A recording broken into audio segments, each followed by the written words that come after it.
welcome inside another edition of the Postcast presented by the Locked On Senators podcast and the Glebe Central Pub. I'm Brandon Piller, joined by at Lalim's Martian, and we are getting used to this winning thing, Martian. The music sounds oh so sweet in a 6-2 Ottawa Senators victory over the best team in the NHL for now, the New York Rangers. Thank you, everyone, for joining us. And Martian, this is starting to feel good doing the postcast together. I like seeing your face now. We get to talk about two big wins back to back. Let's go.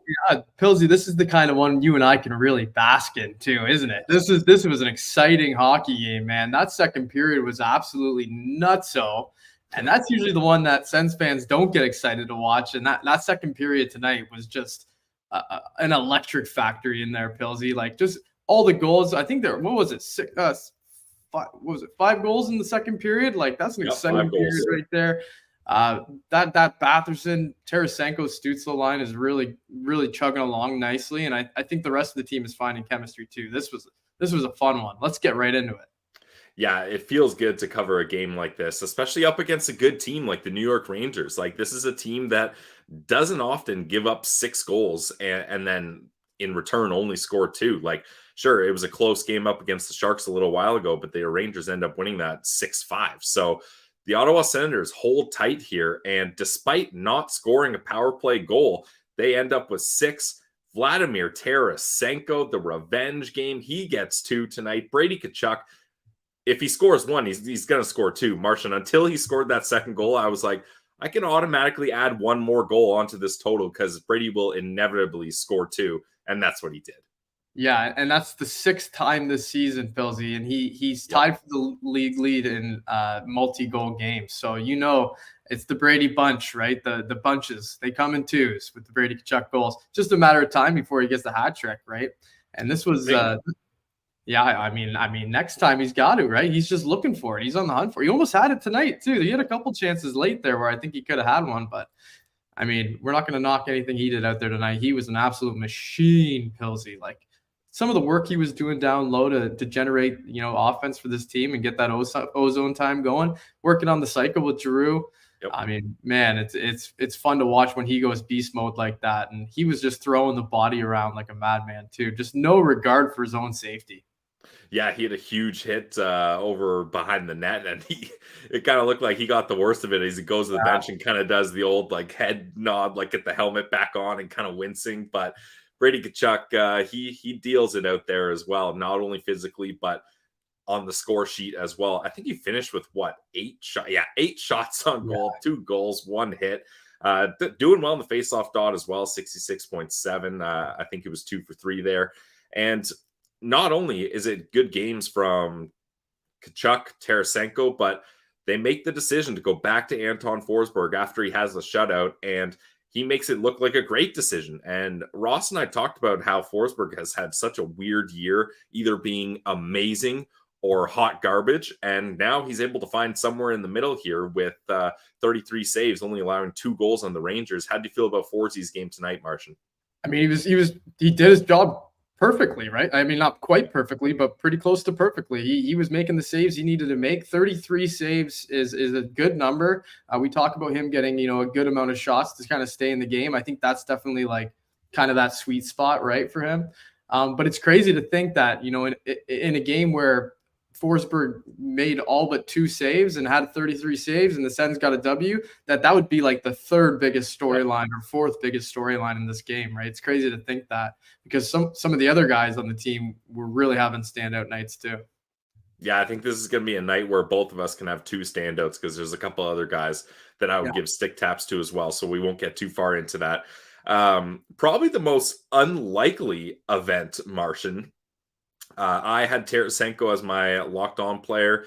You tweeted out to expect a big night from Tarasenko tonight. Ross had a bet on Tarasenko, so we knew that was going to happen. But I don't think anyone out there had Dominic Kubalik getting into a fight as their bets or takes there. But hey, you know what? He handled himself up against Gustafsson there. Like, I wouldn't say there was a clear winner there, and he kind of gets the upper ground on the takedown there. So shout out to Kubalik. I mean, if you're not going to be scoring goals or doing much of anything else, to be honest. Might as well get in a scrap just to show yourself off a bit. Yeah, exactly. That's my mindset with that too. I think, why not? Just go after him, right? If you're not scoring the goals and a little bit of physicality comes your way, I mean, he had 2 Rangers in his face, and he just said, you know what, screw it. I'll take this guy. This is the one I choose. He could have gone with either guy, I think. Part of me wishes he went for Lafreniere. That might have been easier tilt for him and better guy to take off, but no worries there. Good point, actually. But I think maybe, it all started with Gustafsson. So he just said, all right, if we're doing this, we're doing this. And I appreciate that from him. It's not something I would ever expect to see him do. He didn't really shy away from that at all, which is a nice sign that he's still engaged, right? Even though he's not scoring, he's showing signs of wanting to be an event in the game. So that's good to see. Yeah, it was definitely good to see from Kubalik. And the nice thing there too, Martian, is the Rangers end up taking another penalty on that. So you love to see that. Yeah, it was, I guess, the roughing before the actual fight broke out. So good for him. He drew the penalty, and they kind of instigated it in a little bit of a way, and then he just said, you know what, all right, let's do this. Yeah, might as well take a break in the box here. Exactly, and shout out Pamo. Good point. Kubi stopped, I believe it was a Zibanejad breakaway too. So I mean, I don't care who you're taking off the ice in a fight if you're negating Zibanejad to have a wide open breakaway, because that guy can put the puck in the net. Sens know that for sure. So that's his job well done by Kubalik, and that's what you need. And I don't know about you, Martian. Even though Ridley Gregg, I wouldn't say like, first game back after high ankle sprain, you're not expecting too much, right? Like, so you got to give him a bit of a leash here. I didn't really see much from him that impressed me or didn't impress me one way or another, but just what it does is it just shakes out the rest of this lineup so nicely, eh? Yeah, that's exactly what I was thinking too. It's incredible what it looks like when the guys who are on the fourth line should be on the fourth line, and not on the third line, right? Like someone like Rourke Chartier. I thought he had a good game tonight too. That whole fourth line was pretty solid, just generally, I thought. I know McEwen only got, I think, 2 minutes and 18 seconds of ice time or something like that. So it's a pretty small number, but when they were out there, especially Parker Kelly and Rourke Chartier, they looked pretty good as well, I thought. But Ridley Gregg, quiet night, but like you said, it just helps the slotting of the rest of the team so much, that waterfall effect. And now the team's pretty close to healthy, other than missing Pinto and now Shabbat. And it sounds like the Shabbat injury, he's not playing Thursday. Did they announce that officially, Pels? I don't know. I think actually Ross was saying they did announce that. I don't think they have any sort of timetable or know how serious it is, but he's probably going to miss the next game and probably a little bit more after that, which is unfortunate. Yeah, super unfortunate, because obviously he was looking great in that. Unfortunately, the only game he was able to come back for after his previous injury. So that's a tough pill. But if the back end plays the way it's been playing, then they're not going to miss him too much, and it'll be a nice boost when he does come back eventually. Yeah, I thought they were decent tonight, the whole decor. Our guy, Hot Lunch, sent Central Citizen today. Good point. Are we the best team in the league now? Like, that's how that works, right? And I mean, it's not like we snuck a win here in the shootout, a 6-2 win at home. The crowd was buzzing at the CTC. So yeah, I'm with you, Hot Lunch. We're definitely the best team in the league now. The Sens are back, baby. 10-10, 500. Feels nice. Feels at least warm here. Like, this is a spot, like, we want to get comfortable in this 500 setting. We don't want to be below 500 anymore.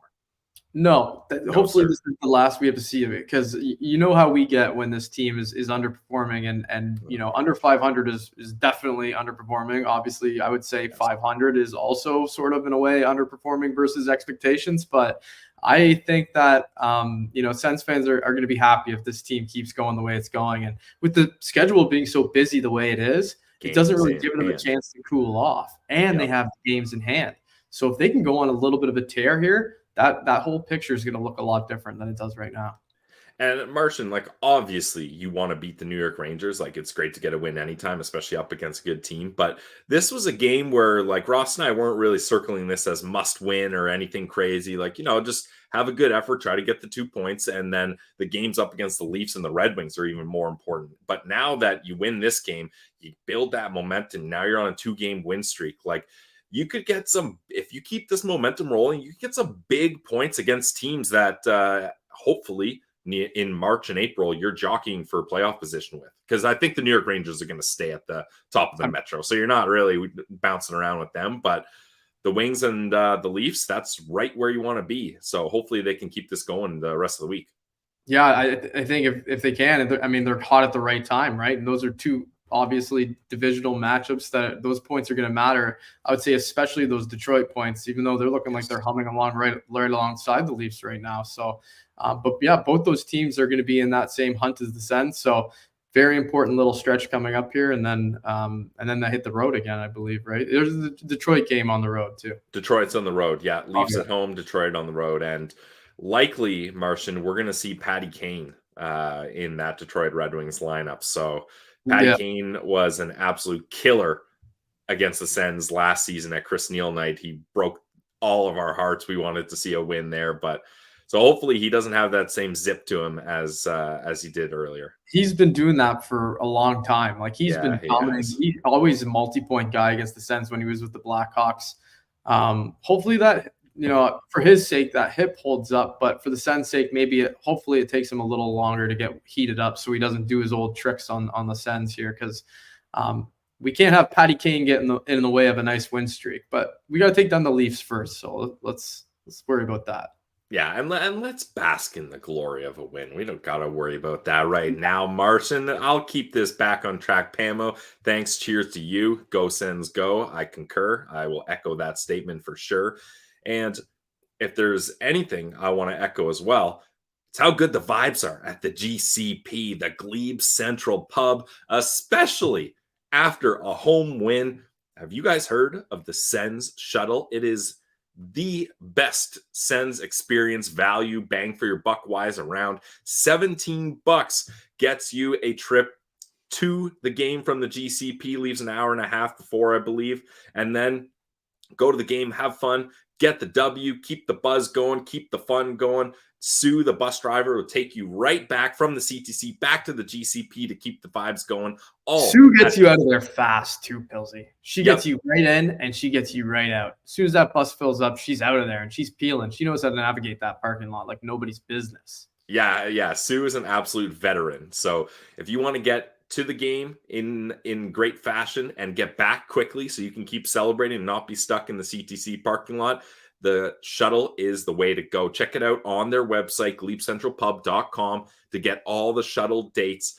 They got great food, great drinks, and great service, and they're Sens fans. So check them out at 779 Bank Street. And if you're looking to get tickets to Sens games, why not do it through Game Time, the official ticketing app of the Locked On Podcast Network? Buying tickets to your favorite events doesn't have to be stressful, guys. It can be easy with Game Time. And you can get tickets for more than just sports. You can get music, comedy, and theater near you. Killer deals on last-minute tickets. So forget the stress and get all hyped up for your fun event and your night on the town. Forget planning months in advance. They got tickets right on the same day. Game Time guarantee means you get always the best price. If you find the tickets in the same section and row for less, Game Time will credit you 110% of the difference. You get images of your seat before you buy, so you know exactly what to expect when you get there. Tickets are bought in a matter of seconds, 2 taps, and boom, they're on your phone. So download the Game Time app, create an account, and use code LOCKEDONNHL for $20 off your first purchase. Terms apply. Again, create an account, redeem code LOCKEDONNHL for $20 off. Download Game Time today. Last minute tickets, lowest prices guaranteed. And we're back with the Postcast. I'm Brandon Piller with the Leafs Martian. We're celebrating another W. We're getting used to this feeling, Martian. No longer in the dumps, no longer venting. We're vibing with all 406 people in the chat right now. The chat is absolutely buzzing. As our pal Philippe says, the boys are we are loving it. A 6-2 win over the New York Rangers. Martian, I'd say it's about time we get to our Sens Central standouts. We can snap this back and forth. At least I know there's 4 guys that I want to give a shout out to. So would you like to take the honors of going first? Sens Central standout presented by the Glebe Central Pub. I would love to, and we quickly mentioned this guy earlier in the show, and I think we need to get into his game a little bit more here, because I thought that he really popped off tonight against his former team. and that's Vladimir Tarasenko, of course, acquired at the trade deadline or earlier last year again by the Rangers, right? So he's playing his old team, and he's got that 13-game goalless drought going, and this is the perfect game to try to snap that. I know he was your locked-on player to watch. I was calling you got to hit the Tarasenko goal bet tonight. I think we all did. Yep. A lot of people rode with it. And he got 2 tonight. Of course, the second one was an empty netter there, and he had an assist as well. Like I said earlier, too, him with those line mates, Batherson and Stützle, those 3 guys together are showing some great chemistry. I'm really enjoying watching those guys play, and their ozone work is a thing to watch, and they're breaking the puck out like no problem at all. Tarasenko was a +3. He had 19 minutes and 15 seconds of ice time, 3 shots on goal. And I thought he was flying out there tonight, and he did exactly what I was hoping he would do. So, and I won't be surprised, Pillsy, if we see him wearing a firefighter's helmet later tonight. Boom. Well. I'm with you, Martian. I think he's my leading candidate for the fire helmet. People in the chat, let us know. Looks like Jimmy Mitz also saying Tank has got to get the helmet. I think most people are in agreement there. And yeah, this is what I was just about to say. A Matt 19. Isn't it funny that when they put Tarasenko with some offensive players that he gets 3 points? Yeah, weird. When he's not stuck playing with Rourke Chartier, a 30-goal scorer can put up some points. And Martian, when Tarasenko was going down the wing for that assist, the whole time I was yelling, shoot low, give it a low shot. And he does just that. The perfect bank pass off of Shesterkin's pads, and Batherson puts it in. That's the thing about Tarasenko. He's not just an elite sniper. He's mixed in some playmaking this year as well.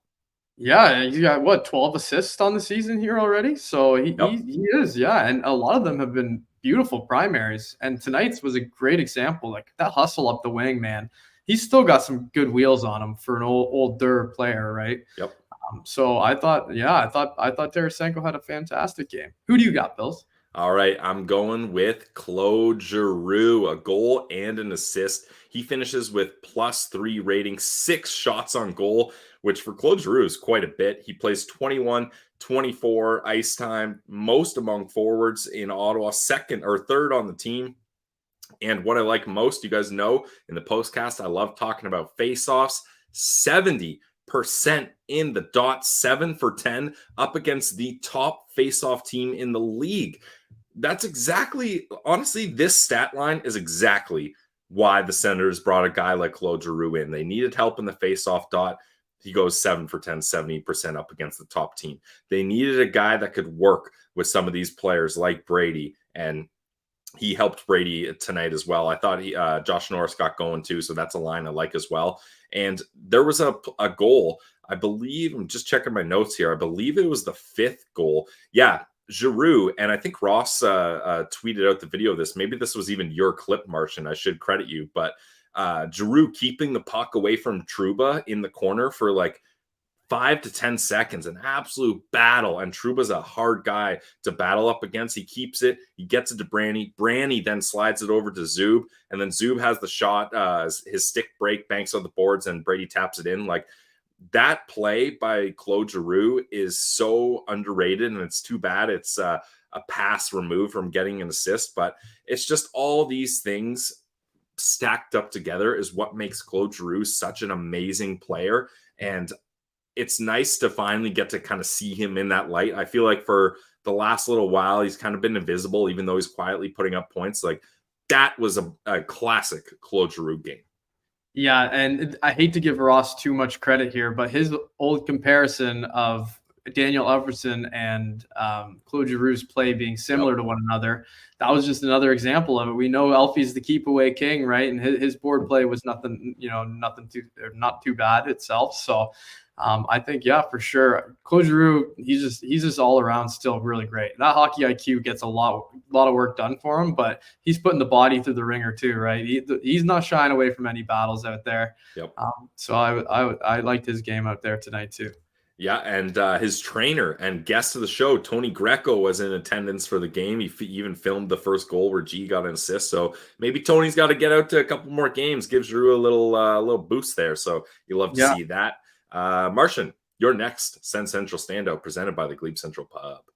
Yeah, and we touched on this guy a lot earlier in the show, so I'm not going to go too deep into it. But it was captain shit out there tonight for me. It was Brady Tkachuk from the start of puck drop to all the way through the entire game. He was just giving her out there. He was getting down low. He was scoring goals. He had 2 of them tonight, +3. 66% in the faceoff dot himself, which probably means he only took 3 draws, but even still, 2 out of 3 ain't bad. And he was trucking around out there, man. The net front action, and you were talking about Giroux doing all the work down low on that one goal where, well, like Brady Tkachuk, man, he's doing a lot of work out there too. Oh yeah. You know, down low especially. So it's good to see him in fine form and you know, getting a couple goals out there and getting the boys fired up too. So I was loving Brady's game out there. I mean, that's playoff Brady Tkachuk right there is what you're looking at, because that's the kind of game that he brings every night, even in the regular season. I can't imagine what it looks like if he tries to take it up a notch from where it's at right now. And the other thing too, I don't know if you noticed it, but he had a pretty stoic interview in the first intermission where he didn't really say too much in that. And usually, you know, in those interviews, he's pretty engaged and Yep. kind of a fun loving personality, but he was all business in that interview. And that was kind of a sign to me. I'm like, oh, he's all business out there tonight. Yeah, he was dialed in, that's for sure. Yeah. Another great game by Brady. And yeah, like you said, Martian, like, oh man, we got to see this guy in the playoffs. Not only will he elevate his game, but going up against the same team in a 7-game series. I mean, they like even up against the Rangers, like these guys would hate him in a 7-game series. We got to see it. God. No, they would want to rip his head off. He would be a lot to handle over 7 games. The defenseman especially would be like, come on, not him again. Yeah, constantly having to go out up against him in those battles would be crazy.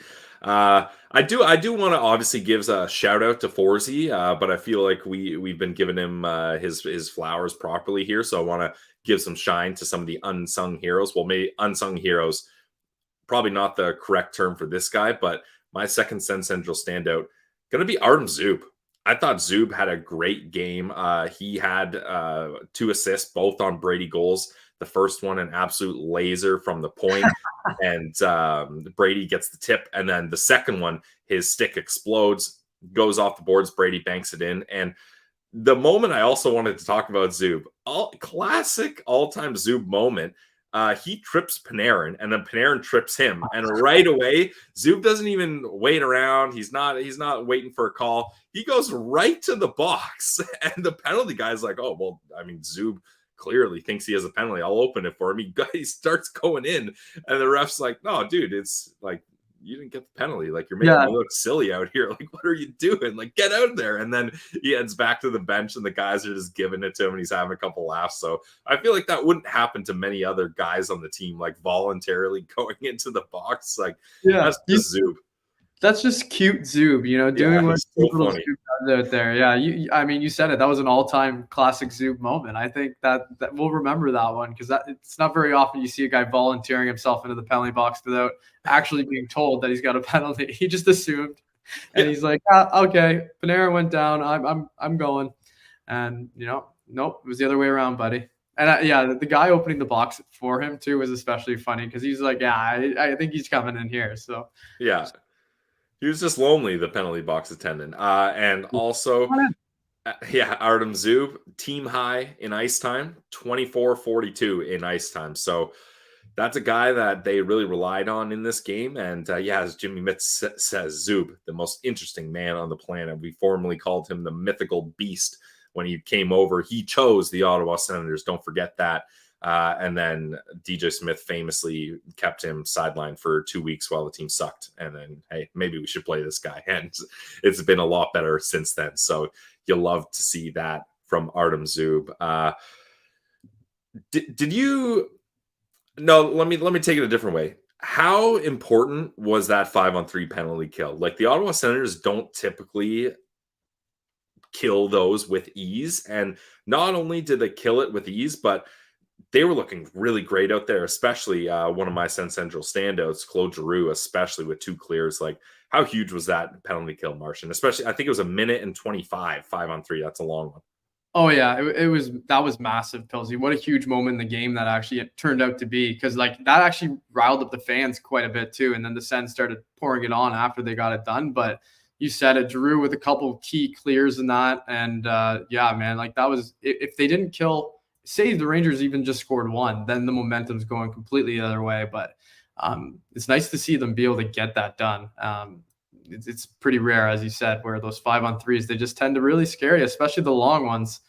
We've seen one or two go in, after a 5-on-3 here before. So hopefully, I mean, they did a great job. So hopefully they can just keep the penalty kill going. Did you notice they switched Davis Payne and Capuano around?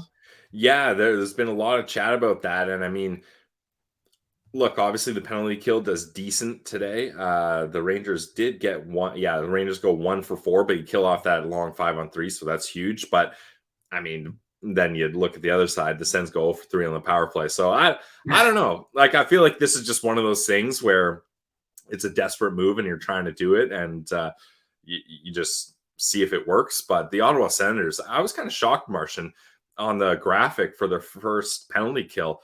27th in the league PK percentage. Like, I knew it hadn't been great lately, but I didn't think it was down in the dumps like that. I thought it actually looked really good against Ottawa's power. I don't know, maybe that's an Ottawa power play thing. I was kind of mentioning it in my little intermission calling shows that I was doing earlier, that this, I think the book on the other team for the other teams to kill the Sens penalty or power plays is to really put a lot of pressure on them quickly, because the Sens have a ton of, I know a lot of teams do, but they have so many set plays that they like to try to make happen. And all they're doing is they're just trying to force that play all the time. So they're always trying to get to the perfect spot, where I feel like if they just start using their instincts, they're all really good players. Just find the open man and make a play that's there, right? Instead of trying to force these set plays. And I think when the other teams are looking at that, they just go, oh, if we just attack and kind of clog those lanes and not let them, do what they want to do, then things kind of get out of whack for the Sens on the PP, and it's usually an easy clear. But I like the break-ins on the power play right now too. They're actually breaking in really fast. I don't know if you noticed, they like have like 2 or 3 guys streaking usually. Yep. And the other 3 guys up on the blue line, and then the 2 guys streaking, they either dish it off to one another. It's usually Stützle with the puck, or they just, quickly dump it off to one of the guys who's on the blue line there. So it's like they've been entering on the power play pretty easily. I've been noticing. Yeah, I would agree. The break-in has been better, and Timmy hasn't really had kind of any of those egregious giveaways when he's trying to carry the puck into the zone very often, at least recently. So that's been nice. I noted there was a couple times where he just danced in there all on his own. So you love to see that. Another weird moment was I think it was after a penalty, and there was a loose puck going towards Shesterkin, and Joseph would have had a breakaway, and Shesterkin comes all the way out to the blue line.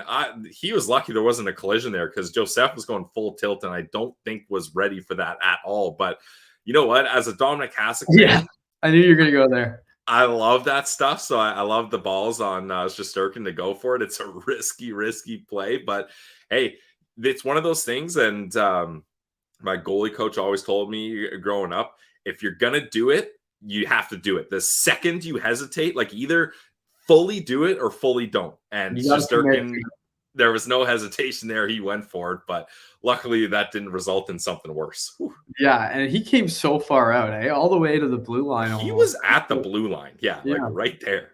That's just insane. But yeah, it was lucky that there wasn't a collision there. I thought as soon as I saw Shesterkin, I'm like, oh, MJ's going to scoot around him, no problem. But he just kind of came out of nowhere, I think, because man, that speed that Matthew Joseph is showing these days, it's great to see, because that's a huge part of like the whole team's game right now, is just like him flying around and creating speed. They're playing fast, which is nice to see.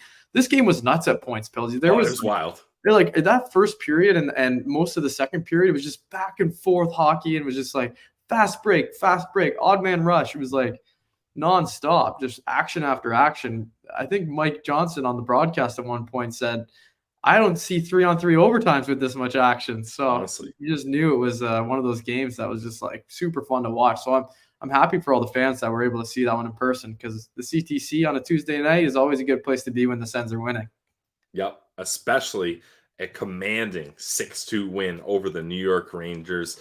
The Senators, don't look now, 2-game win streak, outscoring opponents 8-2.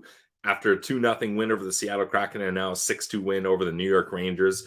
Up next victim, the Toronto Maple Leafs at the CTC. So, hey, everyone knows Sens fans, when it's Leafs and Habs, they infiltrate the building.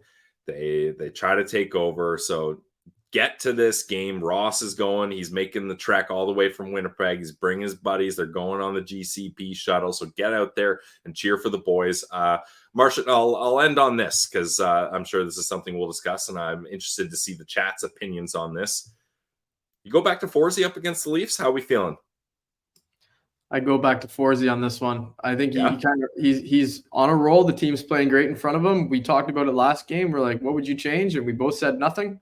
I think you're in the same boat here on this one. You got a working formula. Why mess with it? So if it ain't broke, don't fix it, Pillsy.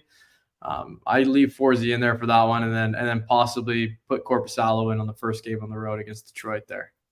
Yep, seems like the chat is in agreement. Yeah, definitely Forsey has deserved this, and you got to play the hot hand when you got two goalies, kind of a tandem 1A, 1B style here. And you know what? Maybe I would, even if Forsey plays good up against the Leafs, maybe I give Forsey that game, or Corpy that game up against the Red Wings.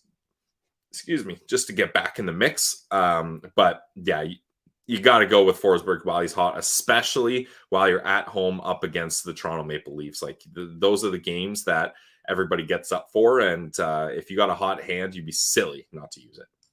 Yeah, exactly. If you win and you're in, that's the old expression, right? And I feel like DJ can be pretty simple that way as well. Although he does say normally he lets Zach Burke make most of the decisions. So if it seems like Forsey's still rocking in practice, let's go with that. Yeah, he's looking good in the game, so I think that's all that really matters. I'd keep going with Forsey.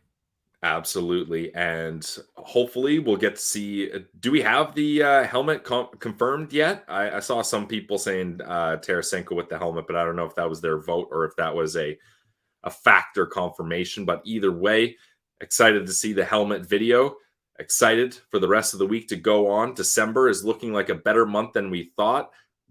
Seemingly, the curse of returning from Sweden doesn't seem to be taking full effect here, as the Ottawa Senators only lose a few games in the return. They stopped the slide earlier than they did the last time, so you love to see that. And you love to see all 436 people in the chat. Thank you guys. The Postcast is an absolute blast. Check out today's episode of the Locked On Senators podcast with Postcast legend, Hot Lunch, an absolute beauty. And you know, we'll be back with another episode of the Locked On Senators podcast tomorrow. We'll get Ross Levitan back in the mix to get his thoughts on the game.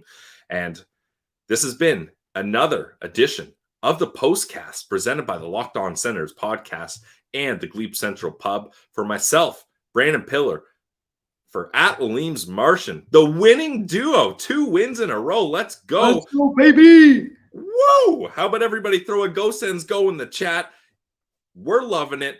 In the Postcast, we venture, we vibe. We're vibing, baby. A 6-2 win over the New York Rangers, best team in the NHL. We took them down at the CTC. Thank you, everyone, for being in the chat, for supporting the podcast. Check out tomorrow's episode of the Locked On Senators podcast on YouTube, on Apple, on Spotify, wherever you guys get the podcast. You guys already know the drill. I don't have to tell you that. We'll say goodnight for now. A 6-2 win over the New York Rangers. Thank you very much for tuning in, guys. It's the Locked On Senators podcast, your team every day.